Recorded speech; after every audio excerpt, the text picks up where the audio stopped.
Hi so this is C set class number 23। आज हम पढ़ेंगे plane geometry and reading comprehension. ये सी set crash course है। इससे पहले हमने बेसिक न्यूमरेसी में ये सारे सब्जेक्ट्स कवर कर लिए हैं। आज हम पढ़ने वाले हैं प्लेन ज्योमेट्री और नेक्स्ट क्लास में हम कवर करेंगे स्टैटिस्टिक्स। और इस तरीके से बेसिक न्यूमरेसी हमारा सबसे इंपॉर्टेंट सेक्शन जो है सी सेट का वो कवर हो जाएगा। रीडिंग कॉम्प्रिहेंशन हम रोज कर रहे हैं, इसमें डिफिकल्टी नहीं होगी। Alright, so let us begin. Primarily इस वीडियो में मैं ये जितने भी इंपॉर्टेंट कीवर्ड्स हैं जैसे ज्योमेट्री में parallel lines, angle, types of angle, triangle, angle bisector, median, rhombus, quadrilateral, rectangle, square, trapezium, circle, angles, chords, then cyclic quadrilateral, polygon, ये सारे जितने भी कॉन्सेप्ट्स हैं प्लेन ज्योमेट्री के उनको हम क्विकली यहाँ पे रिवीजन करेंगे। ऑलराइट, सो सबसे पहले तो ये वर्ड आता है ज्योमेट्री। जियो का मतलब क्या होता है? अर्थ। GEO, ज्योग्राफी पढ़ा था ना हमने, स्टडी ऑफ अर्थ। सो जियो एक ग्रीक वर्ड होता है, इसका मतलब होता है अर्थ।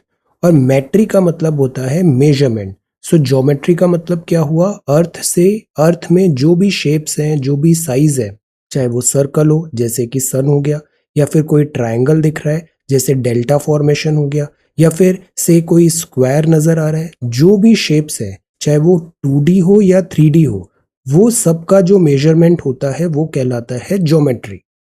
तो geometry is a branch of mathematics which deals with the deduction of the properties, measurement, relationship of angles, figures, जो डिफाइन कर रहे हैं सर्टेन अज्यूम्ड प्रॉपर्टीज को। जियोमेट्री, अर्थ में जो भी शेप्स एंड साइज है उसके मेजरमेंट को बोलते हैं जियोमेट्री। तो प्लेन ज्योमेट्री में क्या होता है? प्लेन में 2D आता है, जैसे कि प्लेन हुआ, फ्लैट हुआ। तो प्लेन मतलब 2 dimensional, lines, triangles, quadrilateral, circles, ये प्लेन ज्योमेट्री है। सॉलिड ज्योमेट्री में 3 डायमेंशनल आता है। तो बस ये याद रखना है, प्लेन ज्योमेट्री मतलब 2D और सॉलिड ज्योमेट्री मतलब 3D। 3D मतलब जैसे स्फीयर हो गया, सन, जैसे अर्थ है, अर्थ भी जियोइड है, kind of like sphere, cube हुआ, प्रिज्म हुआ, पिरामिड्स ऑफ गीजा हुए, ये सब सॉलिड ज्योमेट्री कहलाता है। So what is geometry? Earth, measurement, geometry, plane और सॉलिड ज्योमेट्री। अब हम शुरुआत करते हैं सबसे इंपॉर्टेंट पॉइंट, और वो होता है पॉइंट मतलब this dot. A point is defined by its position और लोकेशन इन अ प्लेन। ये एक्स वाई प्लेन है, दिस इज एक्स और दिस इज वाई। यहाँ एक कोई पॉइंट बना हुआ है, मतलब this is telling one location, so this is called point. ये जो डॉट नजर आ रहा है फिक्स्ड पोजीशन है, this is called dot, this is called point. It has no length, width और thickness, this is just a point. Line कब बनता है? जब बहुत सारे पॉइंट्स ऐसे इस तरीके से हमें नजर आ रहे हैं तो वो लाइन बनता है। Set of points extendingly endlessly to both ends, जैसे ये एक पॉइंट था, इधर भी हमने बहुत सारे पॉइंट्स अरेंज कर दिए, ये भी अरेंज कर दिए, so this becomes line, this becomes line. तो L is a line with no end points, कोई भी एंड पॉइंट नहीं है, इधर भी एंडलेस इंफिनिटी तक जा रहा है, इधर भी एंडलेस इंफिनिटी तक जा रहा है, सो this is called a line. But अगर इसको हम इंफिनिटी के बजाय पॉइंट्स बना दें, ए और बी तक जा रहा है, तो ये कहलाएगा लाइन का ये वाला सेगमेंट, लाइन सेगमेंट। तो लाइन सेगमेंट क्या होता है? Refers to the line joining two points, this to this is a line segment, this is a line segment. Centimetre, metre, feet, कुछ भी हो सकता है।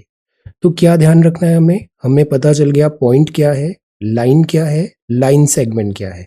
ये कुछ इंपॉर्टेंट पॉइंट्स हैं जो यहां से हम डिराइव कर सकते हैं। For example, straight line joining two points is the shortest distance between them. कोई एक पॉइंट ए है, ये पॉइंट बी है, this is A, this is B.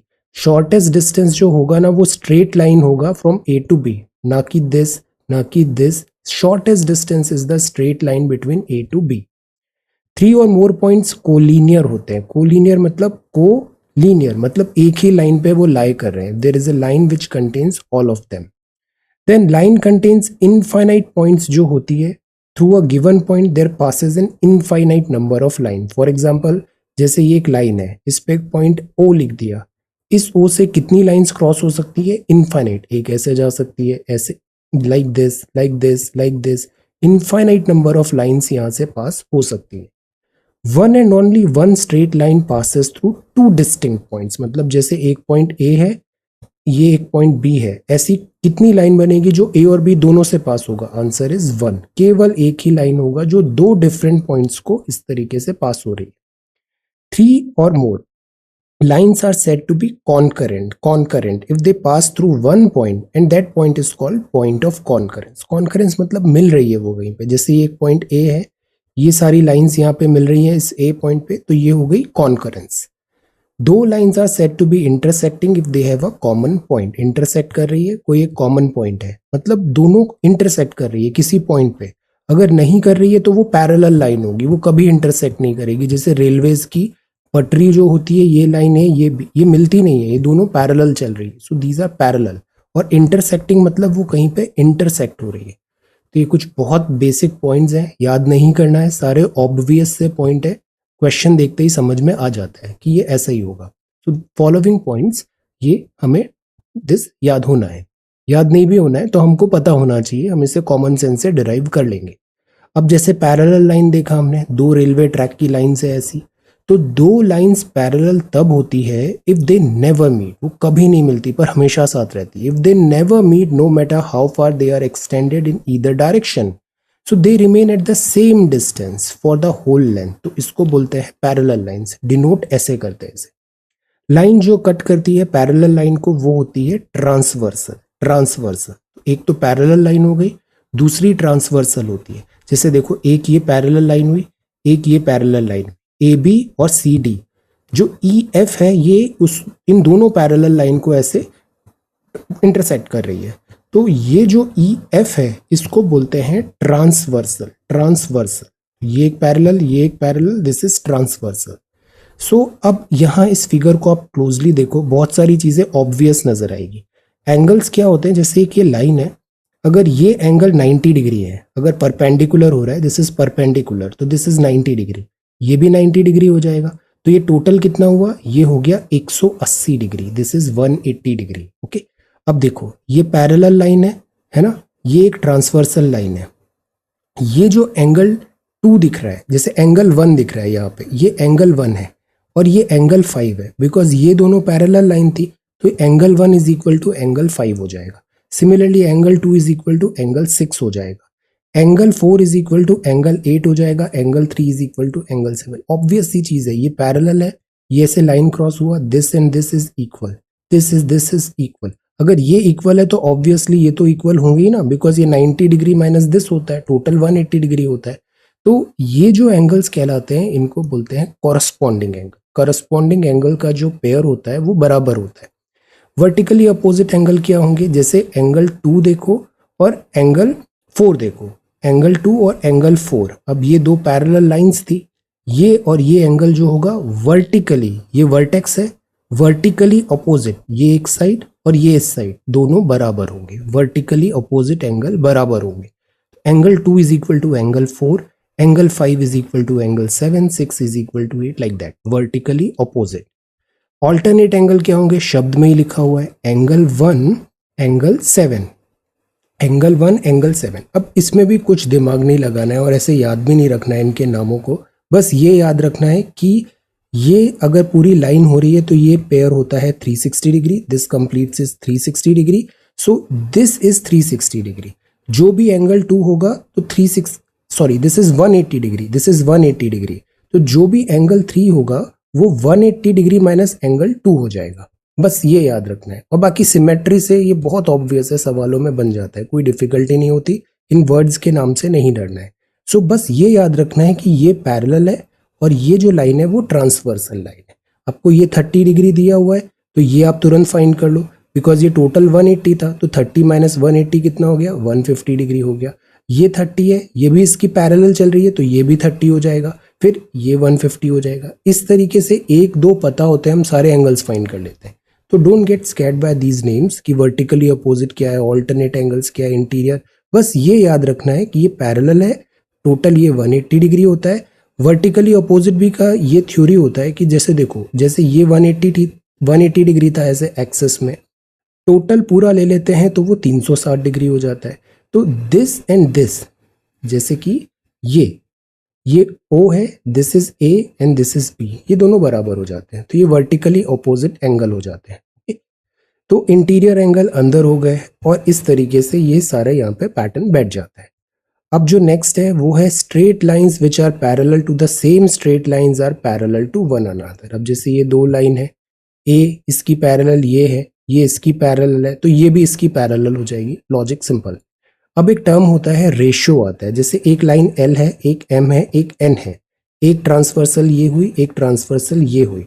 अब एल एम एन तो पैरेलल थी, ये दो पॉइंट्स इन दोनों लाइंस ने बनाए, तो इधर रेशियो बराबर होगा, A C upon C E is equal to B D upon D F होगा। This ratio will be same, so A C upon C E is equal to B D upon D F. अब बात करते हैं angles की। ये angle बन रहा है, दिस इज एंगल। दो स्ट्रेट लाइंस हैं, एक पॉइंट पे ज्वाइन किया तो वो बनाती है एंगल।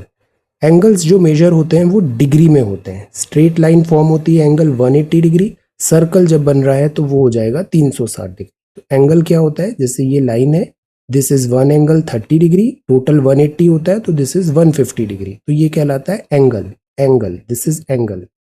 एंगल से रिलेटेड कुछ फैक्ट्स हैं यहाँ पे। कॉम्प्लीमेंट्री क्या होते हैं, एक दूसरे को लाइक 90 डिग्री कवर करा रहे हैं, तो वो कॉम्प्लीमेंट्री हो गए। जैसे कि ये एंगल है, अगर दिस एंगल इज 30 डिग्री तो this angle is 90 minus 30 degree, that is 60 degree, तो टोटल इनका 90 डिग्री हो गया। तो ये क्या हुआ, complement of angle A is 90 degree minus A, first thing. Supplement का मतलब होता है 180 degree. This angle is 30 degree, तो टोटल 180 होना था, तो दिस एंगल इज 150 डिग्री, तो दिस इज सप्लीमेंट्री। ऐसे ही अक्यूट एंगल होता है, इसका मतलब वो लेस देन 90 डिग्री है, तो 0 से 90 के बीच में जो भी एंगल होगा वो कहलाएगा this acute angle. Right angle क्या होता है, 90 डिग्री का राइट एंगल होता है। ऑब्ट्यूज क्या होता है, 90 टू 180 डिग्री का, लाइक ऐसा कोई एंगल है, ये 90 से ज्यादा है, दिस इज 120 डिग्री, तो this is obtuse angle. Straight angle क्या होता है, जो 180 डिग्री पूरा हो गया, एक लाइन ही हो गया स्ट्रेट एंगल। रिफ्लेक्स एंगल क्या होता है, जिसकी वैल्यू 180 टू 360 के बीच में, जैसे ये एक एंगल है, इसका ये जो पार्ट है दिस इज रिफ्लेक्स एंगल हम बोल सकते हैं, मतलब 180 टू 360 डिग्री के बीच में होगा। अगर 360 हो गया तो वो हो जाएगा कॉम्प्लेक्स एंगल। कुछ नाम है, acute angle, right, obtuse, straight, reflex and complex. Angles जो लाई करते हैं either side of common line और जिसका कॉमन वर्टेक्स भी है वो एडजेसेंट एंगल कहलाते हैं। जैसे AOC, COB, ये दोनों क्या हुए, कॉमन वर्टेक्स है, तो ये कहलाते हैं एडजेसेंट एंगल। बस इनका एक कॉमन जो टर्मिनोलॉजी है हम वो क्विकली यहाँ पे रिवाइज कर रहे हैं कि व्हाट आर एडजेसेंट एंगल, ये सारे बेसिक चीजें, इनसे सारे सवाल करेक्ट हो जाते हैं। मैथ्स याद नहीं करना होता है, मैथ्स हमेशा समझना होता है, तो दिस इज गुड। ओके, अब आता है ट्राइंगल। ट्राइंगल में अब 3 एंगल आ गए। ट्राइंगल मतलब लाइक दिस, तो ये जैसे एक स्ट्रेट लाइंस हैं, 3 नॉन कोलिनियर पॉइंट है, मतलब एक ही लाइन पे ये पॉइंट्स नहीं आ रहे हैं। अगर ABC एक ही लाइन पे आ जाते हैं तो नो, ये 3 नॉन कोलिनियर पॉइंट है, एक लाइन पे नहीं है, और बाउंडेड हैं एक ही प्लेन में, तो ये कहलाता है ट्राइंगल। तो इसीलिए मैं जो आपको हमेशा बोलता हूँ, जो डेफिनेशन है ना वो हमेशा पढ़ के देखना चाहिए। हमको सबको पता है ट्राइंगल क्या होता है, बट ये जो डेफिनेशन जैसे लिखा है, 3 स्ट्रेट लाइंस होनी चाहिए, 3 नॉन कोलिनियर पॉइंट्स होना चाहिए, और बाउंडेड टुगेदर एक प्लेन में होना चाहिए। 3 कंडीशंस वेरीफाई होती है तो वो बनता है दिस ट्राइंगल। इसकी वर्टाइसेस है A, B और C, और angle A, angle B, angle C बन रहा है। 3 साइड्स हो गए AB, BC, AC, तो दिस इज ट्राइंगल। ट्राइंगल का भी क्लासिफिकेशन कर लेते हैं। साइड्स के हिसाब से एक होता है इक्विलेटरल, सारी साइड्स बराबर है, स्केलिन होता है, और आइसोसिलस होता है, 2 ही बराबर है। बेस्ड ऑन एंगल क्या हो सकता है, राइट, ऑब्ट्यूज, एक्यूट, जो भी हमने पहले देखा, ये जो देखा था ये based on types of angle के बेसिस पे, और ये जो है बेस्ड ऑन साइड्स है। इक्विलेटरल मतलब सारे बराबर हो गए। अब सारे बराबर हो गए, सारे एंगल भी बराबर हो गए, टोटल सारे sum of this angles, interior angle of triangle 360 होता है, 180 डिग्री होता है, नॉट 360, 180 होता है, और 3 एंगल्स हैं ट्राई, तो 180 डिवाइडेड बाय 3 मतलब हर एंगल 60 डिग्री का होता है, तो ये ट्राइंगल है 60, 60, 60, this is how it works, equilateral triangle. Scalene में क्या होता है, स्केलिन में ऑल साइड्स एंगल्स अनइक्वल होता है, सब इक्वल नहीं है। आइसोसिलस में कोई जो 2 होता है ऑपोजिट वो बराबर हो जाता है, तो वो आइसोसिलस हो जाता है। 2 साइड्स इक्वल है और उनके ऑपोजिट जो एंगल्स है वो इक्वल है। राइट एंगल में क्या होता है, एक 90 डिग्री हो जाता है, 90 डिग्री, तो इन दोनों का सम भी क्या होगा, this is also equal to 90 because total 180 करना है, तो this is right angled triangle. जहां राइट एंगल ट्राइंगल लगता है पाइथागोरस थ्योरम लगाना है। पाइथागोरस थ्योरम होता है हाइपोटेन्यूज का square is equal to sum of squares of these two sides. AC का square is equal to AB का स्क्वायर प्लस BC का स्क्वायर। साइड्स जिनमें 90 डिग्री बनाए, जिन्होंने 90 डिग्री बनाए, इन दोनों साइड्स का square is equal to hypotenuse का स्क्वायर। ऑब्ट्यूज एंगल ट्राइंगल क्या होता है, 90 टू 180 डिग्री के है। एक्यूट एंगल क्या होता है, लेस देन 90 डिग्री का ट्राइंगल है, तो वो एक्यूट एंगल ट्राइंगल हो गया। ट्राइंगल जो opposite side largest angle is the longest side, side which is opposite to smallest angle is the shortest side. तो जो सबसे छोटा एंगल है उसके जस्ट ऑपोजिट साइड है वो सबसे छोटी होगी। देखो यहाँ 90 डिग्री सबसे बड़ा था तो हाइपोटेन्यूज सबसे बड़ी है, यही लिखा है यहाँ। Sum of the length of two sides of triangle is always greater than the length of the third side, this हमेशा इससे बड़ा होगा। Sum of internal angles of triangle 180 degree होता है, एक्सटर्नल का 360 होता है। डिफरेंस जो दो साइड्स ऑफ ट्राइंगल में है वो always less than the third side होगा। ये कुछ फैक्ट्स हैं, एट टाइम्स कुछ एलिमिनेशन या कुछ सॉल्व करने पे हेल्पफुल हो सकता है। नहीं भी याद है तो ये सब के सब कुछ नई बात नहीं है, ये सब एक कॉमन सेंस है। वन साइड ऑफ ट्राइंगल अगर प्रोड्यूस्ड है तो एक्सटीरियर एंगल जो बन रहा है वो सम ऑफ इंटीरियर ऑपोजिट एंगल है। इसका क्या मतलब है, जैसे ये जो अपन ने साइड बढ़ाई, दिस साइड बढ़ाई है ना, तो ये जो नया साइड बना एक्सटीरियर एंगल का वो सम होगा ऑपोजिट टू साइड्स का। तो one side of triangle is produce, तो जो एक्सटीरियर एंगल बना वो इक्वल होगा sum of interior opposite angles. Okay, तो ये कुछ बेसिक फैक्ट्स रिवाइज कर लिया हमने ट्राइंगल के।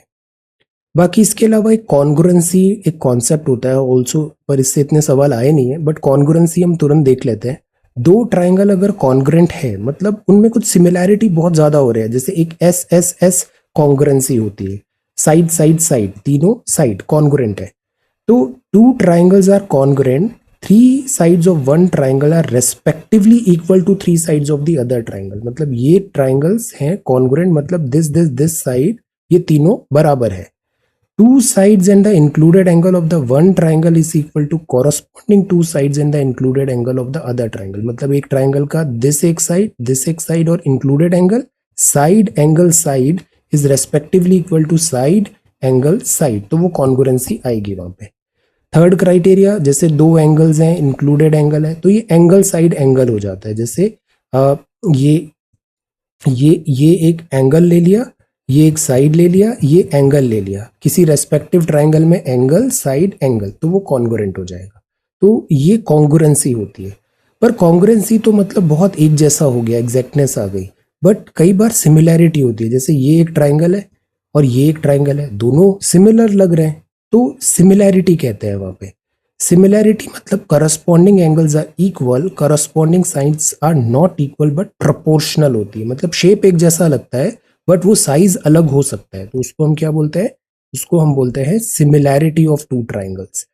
तो सिमिलैरिटी में शेप एक जैसा रखना है तो रेशियो ऑफ साइड्स जो है, ratio of area of two triangle है वो इक्वल हो जाएगा। Ratio of squares of any two corresponding sides, मतलब इस साइड का और इसी का बड़ा एक ट्राइंगल है तो इन दोनों का साइड्स का जो रेशियो है वो एरिया रेशियो के बराबर हो जाएगा ट्राइंगल। इतना सब याद नहीं रखना है, एप्लीकेशन में सब आ जाता है।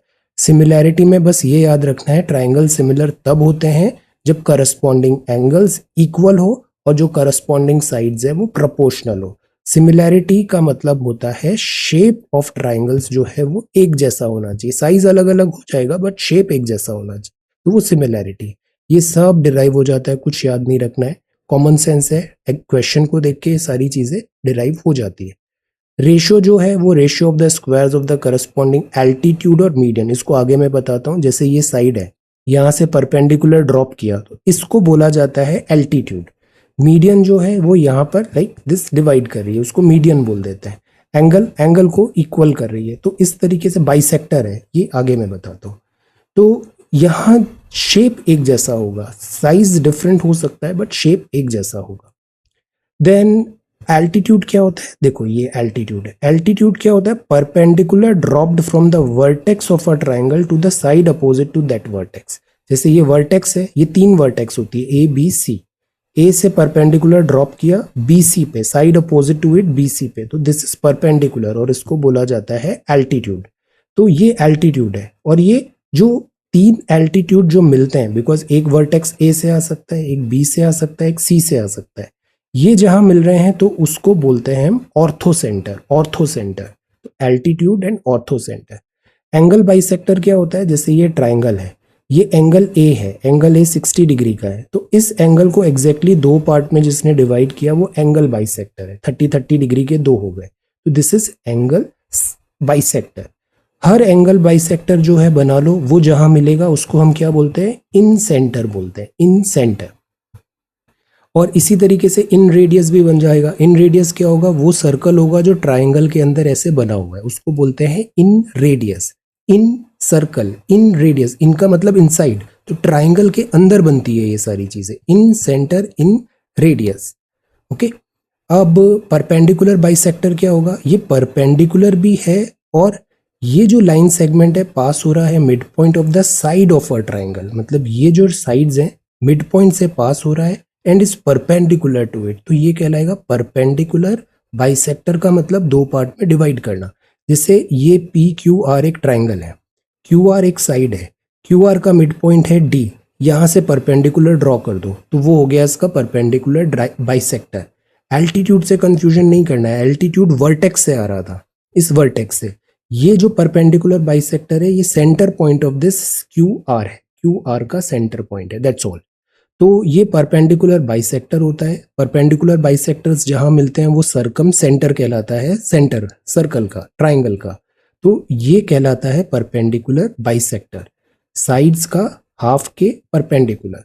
सर्कम सेंटर जो होता है परफेक्टली सर्कमस्क्राइब करता है ट्राइंगल को, तो जहां भी सर्कमस्क्राइब हो रहा है, तो इनमें हमने अंदर देखा था, इन सर्कम मतलब आउटसाइड, तीनों वर्टेक्स को वो क्रॉस करके perpendicular bisector, circum centre and circum circle. So circum circle मतलब तीनों वर्टेक्स को वैसे क्रॉस करेगा, पास करेगा। मीडियन क्या होता है, मीडियन बस होता है जो वर्टेक्स से निकला है, mid point of the side opposite to that vertex को ज्वाइन कर रहा है। जैसे ये एंगल ए है, एंगल ए से एक लाइन ड्रॉ करो जो बीसी को एग्जैक्टली दो पार्ट में डिवाइड कर रही है, जरूरी नहीं कि वो परपेंडिकुलर हो, तो वो कहलाएगा median. Line segment joining the vertex of a triangle, जैसे कि A, mid point of opposite side BC that is D, this is called median. अब इट इज नॉट नेसेसरी कि ये परपेंडिकुलर हो, तो मीडियन जहां मिलते हैं उसको बोलते हैं centroid, this is called centroid. Okay, median के साथ स्पेशलिटी होती है कि जैसे जो मीडियन जो रेशियो है वो सेम होता है, और जैसे कि centroid divides the median in a ratio of 1:2 from the base side. ये जैसे मीडियन है, बेस साइड BC हुआ, तो this part is 1, this part is 2। AD जो है ये मीडियन है, ये बेस है, this part is 2, this part is 1। तो बेस की तरफ से 1:2 के पार्ट में सेंट्रॉइड मीडियन को डिवाइड करता है। ये कई बार यूज हो जाता है क्वेश्चन सॉल्व करने पर, तो दिस इज देयर। ओके, बाकी दिस अपोलोनियस थ्योरम भी होती है, जैसे कि AB square AC square is equal to twice of, इतना कुछ याद नहीं रखना है, ये सब नहीं आता है, स्पेशली सीसेट में इस लेवल का नहीं पूछा जाता है। बस हमें एक बेसिक आइडिया पता होना चाहिए, what is median, what is altitude, centroid क्या होता है, सर्कम सेंटर क्या होता है, इन सर्कल क्या होता है, सर्कम सर्कल क्या होता है। ये हल्का सा विजुअलाइजेशन होना चाहिए, सवाल बन जाते हैं। बाकी ये बहुत सारा जो डिटेल है, इसको हम फिर फर्दर जब फुल बहुत अच्छे से सारा सब्जेक्ट कवर करेंगे तब हम इसको डिस्कस करेंगे। फिलहाल के लिए this is median. Then what is quadrilateral, quad मतलब चार, 4 स्ट्रेट लाइंस हैं, तो ये क्वाड्रिलेटरल है। 4 साइड्स हो गई ये सारी, 4 वर्टाइसेस हो गए, 4 एंगल्स हो गए।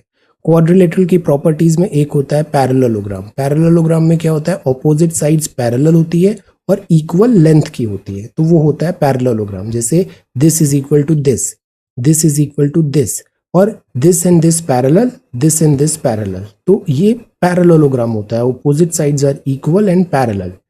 अब इसमें भी यही बात है, sum of adjacent interior angle जो होता है वो 180 डिग्री होगा। जैसे एंगल ए, एंगल बी, ये दोनों क्या होंगे, 180 डिग्री होंगे। इसमें भी कोई नया लॉजिक नहीं है। ये एंगल जो बन रहे हैं, जैसे कि ये लाइन है, पैरेलल लाइन है, ये पैरेलल लाइन है, रिमेंबर जो शुरू में अभी देखा था, तो this plus this is equal to 180 होना था, दिस प्लस दिस जो है वो 180 हो गया, बस कोई डिफरेंस नहीं है। तो ये चीज़ भी याद नहीं रखनी है, ये जब सवाल आएगा विजुअलाइज हो जाता है यहाँ पे। तो दिस इज पैरेललोग्राम। याद ये रखना है कि ड्रॉ कर लो आप डायग्राम प्रॉपरली। अपने डायग्राम प्रॉपरली ड्रॉ कर लिया, क्वेश्चन करेक्ट हो जाता है। सो पैरेललोग्राम मतलब opposite sides are parallel, opposite sides are equal, और पैरेललोग्राम मतलब 4 यहाँ पे ऐसे साइड्स होंगी। ऑपोजिट एंगल्स जो हैं वो इक्वल इन मैग्नीट्यूड हो जाता है, जैसे angle A is equal to angle C है, angle B is equal to angle D है। डायगोनल्स पैरेललोग्राम की are not equal but bisect each other. A C is not equal to B D होगा, but दोनों bisect करेंगे, मतलब this बराबर होगा। A O is equal to O C, O B is equal to O D, मतलब जो diagonals हैं वो बाइसेक्ट हुई है। Parallelograms on the same base and between same parallel lines are equal in area. और ये ऑपोजिट साइड्स जो होती है स्क्वायर कर दो तो sum of squares of its diagonals आ जाता है। मतलब AC का स्क्वायर डायगोनल, BD का square diagonal is equal to 2 times AB का स्क्वायर प्लस BC का स्क्वायर। ओके, सो ये पैरेललोग्राम हो गया। रोम्बस क्या होता है? रोम्बस ये होता है सारी साइड्स बराबर है तो वो रोम्बस होगा। तो पैरेललोग्राम है मतलब पैरेललोग्राम है, पैरेललोग्राम में ऑपोजिट साइड्स बराबर थी, ऑपोजिट साइड्स दिस पैरेलल थी। रोम्बस में सारी साइड्स बराबर हो गई, बाकी वो पैरेललोग्राम तो है ही, पैरेलल तो है ही बट बराबर भी हो गई, तो वो रोम्बस होता है। AB is equal to BC is equal to CD is equal to DA and AB parallel DC, BC parallel AD, तो वो रोम्बस कहलाएगा। वहां पे सारी साइड्स बराबर है और ऑपोजिट साइड्स पैरेलल है। अब इसमें भी विजुअलाइज करके ये सारा समझ में आ जाता है। एंगल्स इक्वल है, जैसे angle A plus angle B, angle B plus angle C plus angle D, इस तरीके से सब 180 डिग्री के होंगे। यहाँ पे ऑपोजिट एंगल्स जो होते हैं वो इक्वल होते हैं। डायगोनल्स बाइसेक्ट करेगी राइट एंगल में और 4 राइट एंगल्ड ट्राइंगल्स बन जाएंगे, बट वो इक्वल मैग्नीट्यूड के नहीं होंगे। ये सारी चीजें होती है रोम्बस, दिस रोम्बस में। याद ये रखना है रोम्बस एक पैरेललोग्राम होता है जिसमें सारी साइड्स बराबर होती है। अब यह 90 डिग्री नहीं आया है, अगर 90 डिग्री आ जाता तो फिर वो हम स्क्वायर वगैरह की बात करते। ये 90 डिग्री नहीं है, this is not 90 degree, it is just all sides are equal, opposite sides are parallel, that's all. अब आता है रेक्टेंगल। पैरेललोग्राम जिसमें adjacent sides perpendicular to each other है and opposite sides all are equal, तो ये rectangle हो जाता है। This is rectangle, this parallel, this parallel, और DC is equal to AB, opposite sides equal है और 90 डिग्री भी हो गया, तो दिस इज कॉल्ड रेक्टेंगल। तो ये होगा। अभी हमें एरिया ऑफ निकालना है तो उसको 2 ट्राइंगल में डिवाइड कर लो और ट्राइंगल्स का एरिया निकाल लो, वो टोटल रेक्टेंगल के एरिया के बराबर आ जाएगा। इसलिए बोल रहा हूँ इतना सब याद होता नहीं है, कॉन्सेप्ट और विजुअलाइज हो गया ना आपको कि रोम्बस क्या होता है, प्रॉपर्टी, रेक्टेंगल की प्रॉपर्टी, पैरेललोग्राम की प्रॉपर्टी। ये जो दूसरी सारी चीजें हैं ये सप्लीमेंट्री है, अपने आप डिराइव हो जाती है। जैसे स्क्वायर है, स्क्वायर में अब क्या है, सारी साइड्स बराबर कर दो, ये भी एक पैरेललोग्राम है, सारी साइड्स बराबर हैं और साथ ही साथ 90 डिग्री का एंगल बना रही है, तो वो हो गया square. AB is equal to BC is equal to CD is equal to DA, equal and perpendicular. Diagonals जो हैं वो अब यहाँ पे क्या होगा, इक्वल लेंथ की हो जाएगी, बिकॉज साइड्स इक्वल है, परपेंडिकुलर है, बाइसेक्ट करेगी 90 डिग्री में आइसोसीलस ट्राइंगल में, सारे एंगल्स यहाँ पे 90 डिग्री है, तो दिस इज स्क्वायर। ट्रेपेजियम क्या होता है, ये क्वाड्रिलेटरल है, 1 pair of opposite sides parallel है, तो ये पूरा पैरेललोग्राम नहीं हुआ। AD और BC पैरेलल नहीं है, केवल एक साइड पैरेलल है, तो this is trapezium. AB parallel DC।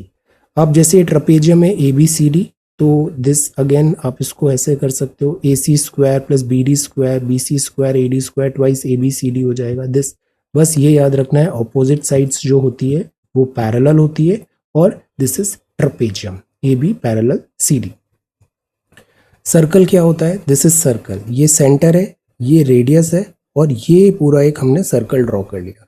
तो सर्कल लोकस होता है, सेम पोजीशन पे, वो सेम डिस्टेंस पे है फ्रॉम सेंटर, इक्वी डिस्टेंट है from a fixed point, fixed point है सेंटर ऑफ द सर्कल और this forms radius forms this circle, तो दिस इज सर्कल।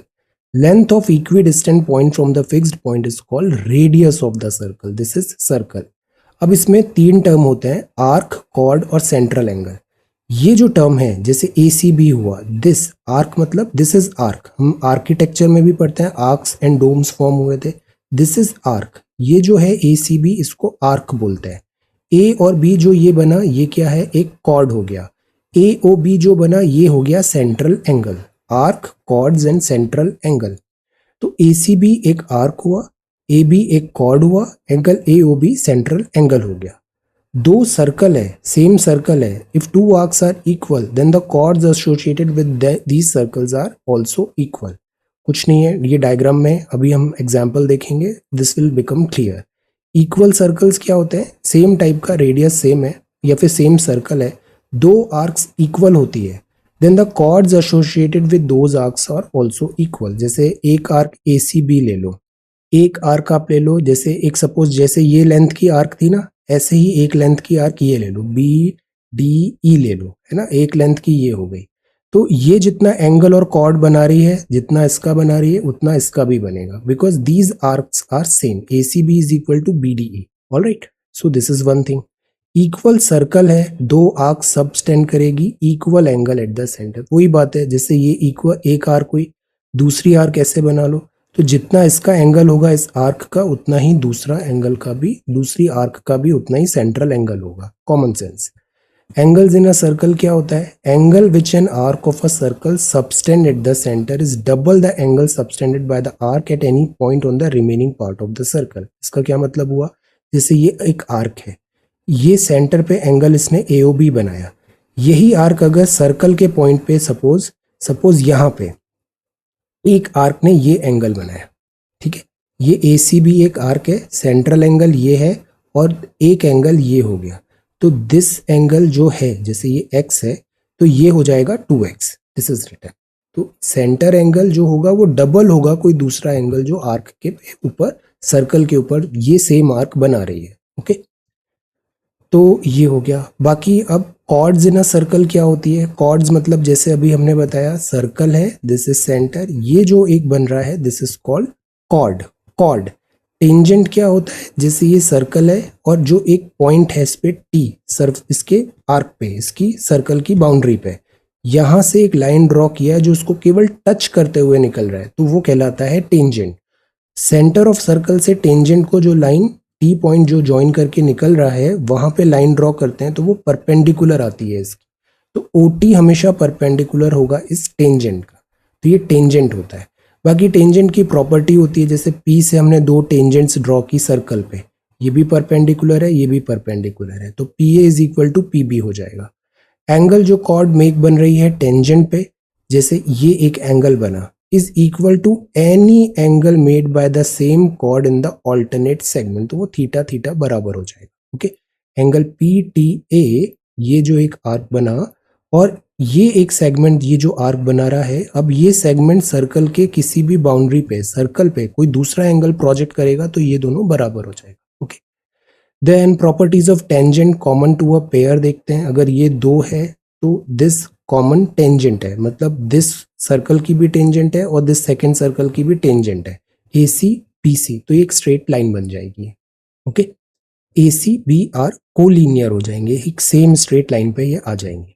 दूसरा प्रॉपर्टी है, दो ऐसे सर्कल दिए हुए हैं और दो टेंजेंट्स दिया हुआ है हमारा, एक है टेंजेंट AB, दूसरा है जैसे डायरेक्ट टेंजेंट है CD, एंड EG और GF होगी वो ट्रांसफर्स टेंजेंट कहलाएंगे, जैसे कि this is EH and GF, ये ट्रांसफर्स टेंजेंट हो गया। इसका भी यूटिलिटी कुछ याद नहीं करना है, इसलिए मैं बोल रहा हूँ कि बस एक बार समझ में आ जाता है सर्कल क्या है, टेंजेंट समझ में आ गया कि वो परपेंडिकुलर यहाँ से हो रही है और एक सिंगल पॉइंट को क्रॉस कर रही है।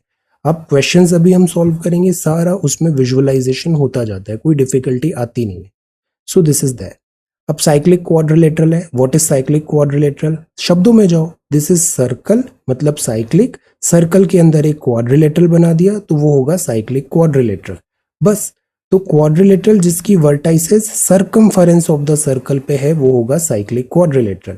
ऑपोजिट एंगल्स जो होंगे साइक्लिक क्वाड्रिलेटरल के वो सप्लीमेंट्री होते हैं, सप्ली मतलब 180 डिग्री, तो कॉम्प्लीमेंट्री मतलब 90 डिग्री, ये सप्लीमेंट्री है, तो this angle plus this angle जो होगा वो 180 डिग्री हो जाएगा। ओके, अब जैसे देखो ये A और C है ना, A और C, ABC एंगल जो है वो अल्फा एक अल्फा एंगल बना रहा है। अब ये जो आर्क है इधर अल्फा एंगल प्रोजेक्ट कर रही है, तो सेंटर पे कितना प्रोजेक्ट करेगी? अभी हमने देखा था ना, डबल ऑफ अल्फा हो जाता है, तो ये 2 अल्फा हो जाएगा। ये आर्क ने यहाँ अल्फा किया तो यहाँ 2 अल्फा हो जाएगा। सिमिलरली इसको याद नहीं रखना है एरिया वगैरह। अब हम आते हैं पॉलीगॉन पे। पॉली मतलब बहुत सारे साइड्स हैं, क्लोज्ड प्लेन है, that is called polygon.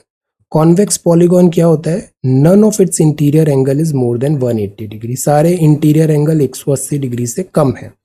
Concave वो होता है जिसमें at least one angle more than 180 degree है। रेगुलर पॉलीगॉन का ये एक फॉर्मूला है, अक्सर काम आता है। Each exterior angle of a regular polygon क्या होगा? 360 degree upon number of sides. जैसे ट्राइंगल ले लो, 360 डिग्री अपॉन ट्राइंगल में 3 साइड्स होती है, 3, तो that is 120 degree. Exterior angle of this triangle जो होगा वो से 120 डिग्री आ रहा है, ईच एक्सटीरियर एंगल।